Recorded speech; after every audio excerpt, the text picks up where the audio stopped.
Welcome to our deep dive. This time, it's the history of video game graphics. We've got a ton of cool stuff to look at, from articles and videos, all the way to a look back at those classic arcade systems. Oh, yeah, it's a really cool bunch of sources. It really is. And when you see how far things have come, it really makes you think, Yeah. Did those early limitations actually, help make people more creative? Imagine, back then, just getting a dot to move on screen was a huge deal. I know. It's crazy to think about, right? Today we just expect color and characters and all that. Yeah. But back then, just getting something to move smoothly, that was a massive accomplishment. Those early devs, they were pioneers. Totally. They had to be so resourceful, squeezing every ounce of performance out of whatever they had. Yeah. Take Pong, for example. Oh, yeah. Basically just two paddles and a dot, right? Right. But it captured everyone's imagination. Why do you think that was? Well, I think it really tapped into that whole, excitement around space exploration and tech. Everything felt futuristic. Yeah. And it was also, simple enough that anyone could just pick it up and play. Oh, for sure. That's a great point. It wasn't about graphics, not the way we think about them now. It was about making a whole new kind of entertainment, and those simple visuals were all they had. And then came the explosion of color. Oh, yeah. That's funny to think about now, but color TVs were a big deal back then. Not everyone had one. Yeah. Some devs even tried to get around that, they used colored overlays on black and white screens. Oh, wow. Can you imagine playing Pac-Man in black and white, though? No way. Those ghosts, the colors, it's such a huge part of what makes the game iconic, right? Absolutely. And then there's Galaxian. Came out in '79. Yeah. It was a visual revelation. Oh, it was. It was. Those aliens with all those different colors swooping down. Yeah. Mesmerizing. It's weird to think that color came to games kind of late. I know, right? But once it was there, it became the standard so fast. And then things got really interesting because devs had to decide. Oh. Pixels or vectors, two totally different ways of making those visuals. The whole pixels versus vectors thing has always fascinated me. Yeah. It's such a fundamental choice, almost like picking between oil paints and watercolors. That's a good way to put it. You've got raster graphics. Those are the pixels, like what we see on our screens today. Okay. The word raster, it comes from rastrum, which is Latin for rake. Interesting. So think of it like an electron beam sweeping across the screen like a rake, lighting up those pixels. Makes sense. So what about vector graphics then? Totally different. Instead of drawing pixels one by one, they use math formulas to make lines and shapes. So that's why games like Asteroids have those super smooth lines. Exactly. It's so different from the blockier look of a game like Star Cruiser. Exactly. Each one had its ups and downs. Vectors, they were perfect for sharp shapes, but not so good for complex scenes or filling things with color. So raster graphics, being able to handle more details and color, did they end up winning? Pretty much. They were just better suited for those more and more complex games that devs wanted to make. But, those vector games, they still have a certain charm. There's a minimalist elegance to them that's kind of hard to find now. Totally agree. But tech kept moving forward. And devs, they wanted to create worlds bigger than just one screen. Of course. That's where scrolling comes in. Right? Exactly. Think about it being stuck on one screen. Talk about limiting. Scrolling opened up so many possibilities. It did. But it also came with some pretty big technical challenges. Yeah, I bet. Just moving all that data around in real time, that must have been a huge hurdle back then. It really was. Games like Speed Race in '74 were so innovative, even if the visuals were still pretty basic. That was the start of a trend that would lead us to those huge open worlds we have today. Oh, yeah. And we can't forget about Defender, with the side-scrolling and the aliens. Oh, classic. And then there's Evious, a vertical scroller, fighting your way up through everything. Oh, yeah. They showed that scrolling could make things feel so much bigger and freer than before. It wasn't just about moving the player around either, Right. Scrolling made it so you could have those dynamic backgrounds, enemies that could fly in from off-screen, whole levels that unfolded as you played. It really changed how games were designed. Totally. But even with scrolling opening things up, there was still that limitation, 2 dimensions. Yeah. Devs were constantly trying to find ways to make things look 3D, Right. even if they weren't. Right. That led to some really creative techniques like isometric perspective and sprite scaling. So how did those work? Okay, so isometric perspective, it's like drawing 2D stuff at an angle to make it look 3D. Oh, okay. You see it in games like Zaxxon. Instead of looking from the side, it's like you're a little bit above the action, you know? So like a tilted view of a flat surface, but your brain sees depth. Exactly. And then there's sprite scaling. Imagine looking down a road, right? The further away something is, the smaller it looks. Right. Devs used that idea to make things look 3D, shrinking sprites as they moved further from the player. It's amazing what they could do with such limited technology. It is. What were some of the games that really pushed the boundaries of this stuff? Well, Raider Scope from 1980 was one of the first to use sprite scaling well. It was a shooter where enemies looked bigger as they got closer. But Turbo in 81, that one really impressed me. It was a racing game, and they tried to make you feel the speed by scaling the scenery as you drove. I bet that looked wild back then. It did. It wasn't real 3D, obviously, but it was a step towards it. Devs were always looking for ways to make things feel more immersive, more real, you know? And they knew true 3D was the goal. And then, of course, came the 16-bit revolution. Oh, yeah. Everything was about to get a whole lot more detailed. A whole new level of graphical fidelity. 16-bit, it was a turning point. More processing power, more memory, more colors, bigger sprites, smoother animation. It must have been mind-blowing at the time. It totally was. Games like Hang On and Space Harrier, both in 85, showed just how powerful this new tech was. Space Harrier, Yeah. fast-paced, the action coming right at you, those crazy, colorful visuals. Yeah. It was a standout for sure. Even inspired later games like Afterburner.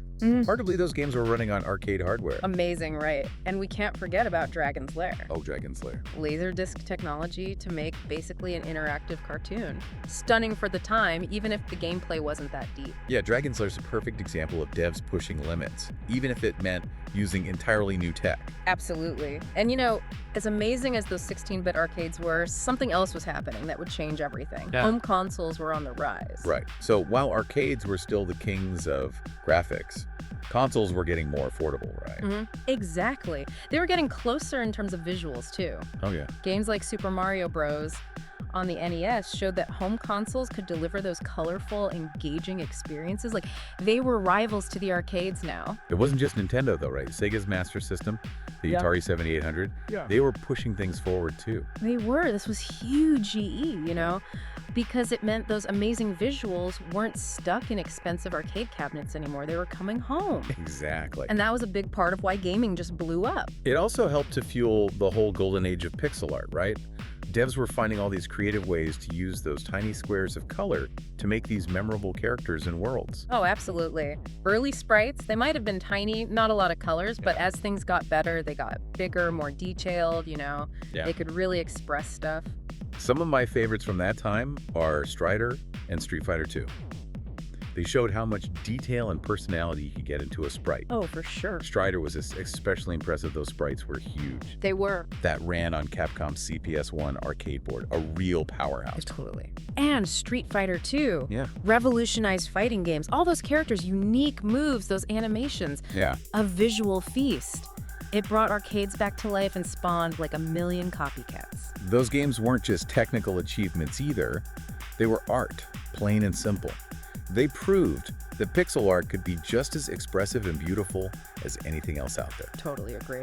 And then you've got innovations like parallax scrolling, adding even more depth to those 2D worlds. I still remember Moon Patrol and the parallax scrolling. Oh, yeah. The way those mountains moved in the background, Huh. it created such a cool sense of depth and atmosphere. Such a simple trick, but so effective.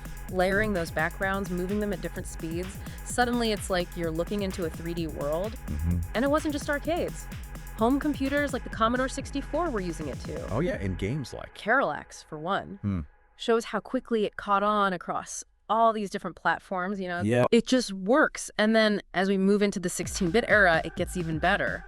How so? Well, like games like Shadow of the Beast on the Amiga. Yeah? Known for their colorful, multi-layered parallax scrolling, creating these rich, almost psychedelic environments. I remember those. Yeah. And then you have Sonic the Hedgehog. Oh yeah, parallax scrolling to make you really feel the speed as Sonic blasts through those levels. It's amazing how devs were always finding new ways to use these techniques to pull you into the game, you know? It really is. And speaking of pulling you in, the 16-bit era also saw the rise of something else that would become a huge part of gaming. Oh, What's that? Mascots, those iconic cartoon-like Oh, characters. absolutely. Yeah. From the Ninja Turtles and the Simpsons family in the arcades Oh, yeah. to console icons like Mario and Sonic, Okay. those colorful, larger-than-life characters, they were everywhere. It's a smart move, too, right? Those mascots became, like, the face of their platform. Exactly. Instantly recognizable, appealing to everyone, not just hardcore gamers. And it wasn't just established properties either. There were originals, too, like Earthworm Jim Oh, Earthworm Jim, so quirky. and Yoshi's Island. That hand-drawn look, it still holds up today. They really do. Those games showed that 2D graphics were far from over, even as everyone was starting to look at 3D. Yeah, in fact, some of the best-looking 2D games ever made came out right before the big switch to 3D. Absolutely, like Metal Slug, the amount of detail, the animation, it pushed things so far, still a masterpiece. It is. And 2D fighting games, like King of Fighters, they kept going strong, too. They did. All about that fast action, smooth animation, over-the-top moves, all those beautifully drawn sprites. They proved that there was still so much life left in 2D. A real testament to the skill of those 2D devs. It is. And even as true 3D started to show up, devs were trying other techniques to make things even more visually interesting, like rotoscoping. Ah, rotoscoping, tracing over live-action footage to get that realistic movement. Right. Prince of Persia is a classic example. Those smooth animations, they came from tracing over footage of a real person. Crazy, right? It is. And it was so efficient, too. The whole game fit on, like, 2 floppy disks. Games like Another World and Flashback used it, too, to get that cinematic look. Oh yeah, those were great. And then you have digitized sprites using images taken straight from photos and videos. Right. It caused some controversy, but it led to some visually striking games. Like Journey, the game with the band. That was one of the first to use digitized images of real people. Yeah. But it was Narc that really pushed it. Narc, that arcade game. Yeah, notoriously violent, but the graphics were amazing for the time. It was impressive, but it also started a lot of debate about, like, how much violence was okay in games. And that debate just got bigger when Mortal Kombat came out. Mortal Kombat. Oh man, that was a phenomenon. It was. Changed the industry. Digitized characters, real actors, over-the-top gore. It was shocking at the time. It was. But it was also insanely popular. Oh yeah. And it showed that digitized graphics could create a really visceral, immersive experience, something totally different. And we can't forget about the impact of CD-ROM technology. Oh yeah, CD-ROMs. Suddenly, devs had so much more space to work with. Higher resolution, more detail, even full motion video. It was a game changer. Missed those incredible pre-rendered environments. It created a sense of place and atmosphere that was completely new. And then there were the FMV games. Ah, yes. The era of full motion video. Night Trap, right. With the live actors and the cheesy story. That's the one. It was an experiment for sure, but FMV didn't really take off, did it? Not really. The tech wasn't quite there, and the acting, well, let's just say it was a product of its time. It was. But those games, even if they were clunky, they showed that devs were really eager to try new things, to push boundaries. And it all paved the way for those fully 3D worlds that we have today. It's easy to forget how basic those first steps into 3D were, right? They were, but also so exciting, you know. Oh, yeah. Just to see a cube on the screen was amazing back then. It was. Those early games might look simple now, but it was a huge leap. Like Battlezone from Atari. Those wireframe graphics, you're in a tank, battling it out in this minimalist 3D world. Oh, yeah. So immersive. And Star Wars, also from '83. Oh, yeah. In the X-Wing cockpit, vector graphics for the Death Star, the trench run, it was iconic. It was. And even 8-bit home computers like the Spectrum and the Commodore 64 were getting in on the action. Oh, like with what game? Elite was a big one. Wait. Yeah, you could explore this huge procedurally generated galaxy all in wireframe, but it showed even those machines could do 3D. It's incredible how quickly things were moving. It is. And as the tech got better, devs started figuring out ways to make 3D look nicer. Okay. Robot, in '83 was one of the first to use flat shading. Oh, so instead of wireframes, you actually saw the objects filled in with color. Exactly. It wasn't perfect, but it was progress.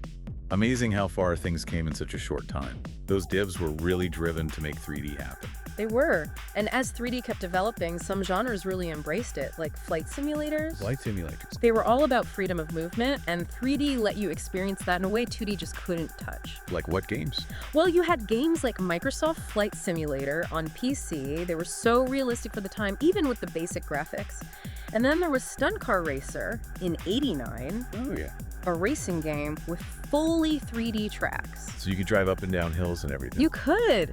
It made those flat 2D tracks seem so boring. And devs kept pushing. They found all these cool ways to blend 2D and 3D. They did. Like, take the Super Nintendo and its Mode 7. Mode 7. Yeah, it let you scale and rotate background layers. Oh. Created the illusion of 3D. It was used in Super Mario Kart. Oh, wow, to make the tracks curve and stuff. Exactly. And then there was the Super FX chip, basically a little extra processor that could be added to some SNES cartridges. Okay, and what did that do? It let them do polygonal 3D. Still kind of blocky, but it was a big step. Those were some clever tricks for sure. But if you wanted real 3D, you needed more power. And that's where the PC really started to shine. PC's always had that edge with upgrades. Exactly. Modular design, constant updates, the PC was always pushing things. And as 3D graphics got more complex, PCs could just handle it better than consoles. But even on PCs, those early 3D games had to compromise because of the graphics modes. Oh yeah, like remember those early modes like CGA and EGA? Super limited colors led to some pretty, well, let's say, interesting choices. Like all those bright, almost neon colors? Yeah. Yeah, very of the time. But things got better, right? They did. VGA, with its 256 colors, was a big jump forward. Yeah. More subtle, more realistic palette. And as software rendering got better, devs could make more detailed 3D environments. Exactly. Games like Alone in the Dark from '92 used pre-rendered backgrounds. So the environments were detailed, but characters and objects were still polygons. Clever. It was a way to get that depth and detail without overworking the system. And then there was Ultima Underworld, the Stygian Abyss, also from '92. Oh yeah, groundbreaking. One of the first-person RPGs to have a full 3D world, right? It was. And it paved the way for so many others. So much innovation was happening on PC back then. A real golden age. And they were experimenting with all kinds of new techniques like ray casting. Ray casting? Yeah. I've heard of it, but how does it actually work? Okay, imagine you're in a dark room with a flashlight. Right? Yeah. You shine the light around, Yeah. and you only see what the beam hits, right? Ray casting's kind of like that. Instead of rendering the whole 3D scene, it focuses on what you can see, casting rays out to figure out what needs to be drawn. So it's like simplifying the whole process by focusing on what's visible. Exactly, and it worked really well, you know? Like in what games? Wolfenstein 3D, fast-paced Nazi blasting action. Oh yeah, Wolfenstein. That was raycasting done right. A Yeah. real revelation when it came out in '92. It was. It proved that 3D shooters could be technically awesome and fun. And then came Doom in '93. Built on Wolfenstein, but pushed things even further. Doom was a game changer, for sure. More complex levels, the lighting, the atmosphere was so much deeper. It was, and the enemies, the weapons, it all felt more sophisticated. Doom made first-person shooters a huge deal, and it showed that 3D could be just as immersive as 2D. And then we start to see this shift from ray casting and those other techniques to true 3D graphics with textures and everything. Right, that was a massive moment. True 3D meant so much more detail, more realism, Yeah. you know, complex shapes, realistic lighting, and it was a whole new world. And the arcades were leading the way again, weren't they? It were. Games like Ridge Racer in '93, those smooth, texture-mapped cars, the 3D tracks, it was mind-blowing at the time. It was. And it didn't take long for that to hit consoles, right?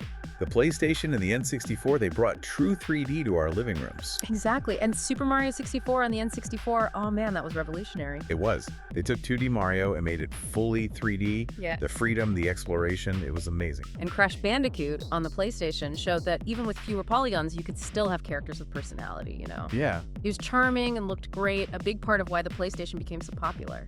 Meanwhile, the PC just kept evolving. Oh yeah, always pushing the limits. Games like Magic Carpet in '94 and Descent in '95, with its 6 degrees of freedom movement, they were really testing what software rendering could do. And then Quake in '96. Oh yeah, quite. No more ray casting, true polygonal everything, enemies, weapons, environments. It was a showcase for what 3D could do on PC. It was also a big shift in style, wasn't it? Oh, it was. Darker, grittier, all those muted colors, the industrial look. It was so different from the colorful, almost cartoonish stuff that was popular. It felt more serious, more mature in a way. It did, and it influenced a whole wave of games that went for that same vibe. And that brings us to another interesting part of 3D graphics, right? Voxels. Ah, voxels. Fascinating, but they didn't really last that long, voxels. They were like Think of it this way, like the building blocks of the 3D world. Okay, I like that. So instead of polygons, voxel games use these tiny cubes, right? Right, exactly. It's almost like you're building a world out of like Legos or something. I get it. And some games actually use that, right? Yeah. Delta Force, Outcast, they used voxels to make these really detailed, organic environments. Really good for stuff like terrain, trees, all that. So if voxels were so good at that stuff, why didn't they, like, take over? Well, there were some downsides. They could be really tough on the hardware. All those tiny voxels, they needed a ton of processing power. So it was a matter of waiting for tech to catch up. You could say that, and just when things were getting powerful enough to handle voxels better, something completely new came along. What was that? 3D acceleration. Oh yeah, 3D acceleration. Dedicated graphics cards, that was a huge deal. It totally changed everything. Instead of making the CPU do all those hard 3D calculations, now you had these cards that were built for it. Okay, so what did that mean for games? Smoother frame rates, higher resolutions, more detail. Everything just looked better and ran better. It's funny, we just expect that now, but there was a time when a 3D card was like, this luxury for serious gamers. Right. But as they got better and cheaper, it was like, suddenly everyone needed one to play the latest games. It's kind of like what we were talking about with color earlier. Oh yeah, once it was possible, it was like, Yeah. everyone just expected it. Exactly. And just like the arcades helped to make color the standard, they were a big part of bringing 3D acceleration to everyone too. You're talking about systems like the Namco System 21 Polygonizer. Yeah, that thing was a beast. It was made for polygonal 3D, and it powered some of the most visually amazing arcade games in the early 90s. Like Ridge Racer and Virtua Fighter, right? Yeah, They looked incredible for their time. they did. And it wasn't long before that tech started making its way into consoles, too. The Super FX chip we talked about, that was an early example of 3D acceleration in a console. Right. It was limited, but it was a sign of things to come. And on PC, it was like this race to make the best 3D cards. Oh yeah, companies like 3DFX, ATI, NVIDIA, they were all pushing each other, making these crazy leaps forward. It was a wild time to be a PC gamer. It was. I remember being blown away by Unreal back in '98. Unreal was incredible. It had it all. Smooth frame rates, colored lighting, tons of detail, huge levels. It was a masterpiece. And it ran on the Unreal Engine, right? Which ended up being used in so many other games. Exactly. It became like the gold standard for graphics. And then there was Quake, the third arena, right? The one that basically said you needed a 3D card to play it. Oh yeah, 99. That was a bold move. Not everyone had those cards yet. It was, but it was like they were making a point. Software rendering was over. If you wanted the best graphics, you needed a 3D card. And as we entered the 2000s, things just kept getting better. Oh yeah. The sixth generation of consoles, PS2, Xbox, GameCube, even more power, even better visuals. Half-Life 2 on PC in 2004, a landmark game in every way. The graphics, the story, the gameplay, and that physics engine. Oh, that physics. Yeah. So realistic. You could do all kinds of crazy stuff with the environment. And then Doom 3, also in '04, that went for something totally different. Darker, more atmosphere, all those shadows and lighting effects. It really showed off what the latest tech could do. And then there's Crysis, which came out in '07 and basically became a meme because it was so demanding. Can't it run Crysis? Exactly. People used it to test how powerful their PCs were. If your PC could run Crysis at max settings, you were the king. It's funny how some games just become like the test for graphics, you know? Yeah, they do. But it wasn't all about chasing realism. Some interesting trends popped up too, like a lot of games started using brown and gray everywhere. It's true. So many games from that era, it was like they forgot other colors existed. Some people blame it on all those World War II shooters, you know, gritty and realistic. Yeah. But I think it was also like devs trying to make games feel more serious, more grown up, you know? Like they thought realistic meant brown. Yeah, pretty much. Shadow of the Colossus used it well though, you know? All those muted colors, it added to the feeling of being alone, isolated. Right.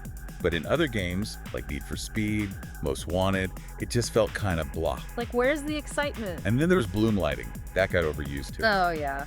Everything was shiny. It was. It was supposed to make things glow, like in a movie. Right. But they went overboard, everything was washed out and hazy. Like someone smeared Vaseline all over the lens. Coke did it well, though, back in '01. added to that dreamlike feeling. Yeah, but then Tron 2.0 came out, all that neon glow, Oh, yeah. and suddenly everyone was trying to copy it but not always doing it well. It became like a shortcut to make games look next-gen. Exactly. But there was something else happening too, something that reminded everyone that games didn't have to be photorealistic to be amazing. You're talking about cell shading, right? Cell shading. It was like a breath of fresh air. Instead of trying to make things look real, it went for that cartoon look. It was like a rebellion against all that realism. Jet Set Radio. In 2000, that was one of the first to really make cell shading popular. So vibrant, all those stylized characters and the graffiti. It was all about style. And then Wind Waker for Zelda in 2002. A big change for the series. Oh yeah. People were freaking out when it was first shown, you know? They wanted it to look like Ocarina of Time. Right, more realistic. But the cell shading was perfect for Wind Waker. It was whimsical, adventurous, felt totally new. They both proved that cell shading could be more than just a gimmick, you know? Totally. It could be used to make truly beautiful games. And they opened the door for a whole bunch of games that tried different art styles. So it seems like the story of video game graphics is more than just, like, going from simple to complex. Well, for sure. It's about innovation, trying new things, and expressing yourself. Exactly. And as tech keeps getting better, who knows what we'll see next? Right. New techniques, new art styles. What'll be the next big thing? And how will it change how we experience games? These are the questions we'll tackle in the last part of our deep dive. Welcome back. We're wrapping up our deep dive into the history of video game graphics. It's been wild, right? It has. From Pong all the way to Crisis. Crazy how far things have come. It really is. And now that we're in the modern era of gaming, it seems like everyone's still trying to make graphics even better. Oh yeah, the quest for the ultimate visuals, it never stops. The 7th generation of consoles, Xbox 360, PlayStation 3, they really upped the game. They did. We got games like Gears of War, all that gritty realism, and Uncharted 2, those visuals were like something out of a movie. And Crysis on PC. Still pushing the limit. Oh yeah, Crisis. But you know what's interesting? What's that? As the hardware got more powerful, developers started doing different things. It wasn't just about making things look real anymore. What do you mean? Like, they started using all that power to make things more expressive, more stylized. Okay, I see what you mean. Mirror's Edge, for example, that clean, minimalist look. And Limbo, black and white, but so striking, they showed you could make a huge impact without being photorealistic. Right. Those games, the visuals weren't just there to look pretty. Exactly. They created a mood and atmosphere that made the whole game more powerful. And then you've got all those indie games that came out. Oh yeah, the indies. They often went for something different, something stylized, or even retro. Games like Braid, with all that time-bending stuff, and Super Meat Boy, Tough as Nails, but the visuals were great. They were, and they proved you didn't need a huge budget to make a game look amazing. A lot of them used pixel art, right? Or other styles that felt like a throwback. Yeah, it was a way to stand out, you know? And maybe tap into some nostalgia, too. It's like they were saying, hey, simple can still be beautiful. Exactly. And when you look at games today, you see all these different approaches. Some still go for that crazy realism, pushing things as far as they can. While others go for a more stylized look, almost like a cartoon. And now it's understood that the visuals should fit the game, you know? Yeah, it's not just about one way being better than another. Right. It's about finding the right look to tell the story you want to tell, to make the player feel something specific. I think that's a really important takeaway from all this. It is. The history of video game graphics, it's not just about better and better tech. It's about creativity, about expression. Absolutely. And who knows what's next? Technology is always changing. So what do you think the future holds for video game graphics? Well, VR and AR are really exciting, you know? Virtual reality, augmented reality. Yeah. They could change everything. Imagine stepping into a game world feeling like you're really there. Or having game stuff like layered over the real world. The Yeah. possibilities are crazy. They are, and as that tech gets better, who knows what we'll see? Graphics that aren't just beautiful, but make you feel something, make you think. It's a pretty amazing time to be a gamer, that's for sure. It really is. Well, it's been awesome exploring all this with you. I've had a blast. Me too. From those early arcade days to today, what a ride. And it just shows you the desire for better graphics. It pushed the whole industry forward. But the big thing we've learned, I think, is that graphics are more than just pretty pictures. Totally. They can tell stories, build worlds, make us feel things. And as we move forward, who knows what amazing experiences are waiting for us? So, to everyone listening, keep exploring, keep playing, and keep pushing those boundaries. Absolutely. Thanks for joining us on this deep dive into the history of video game graphics. See you next time.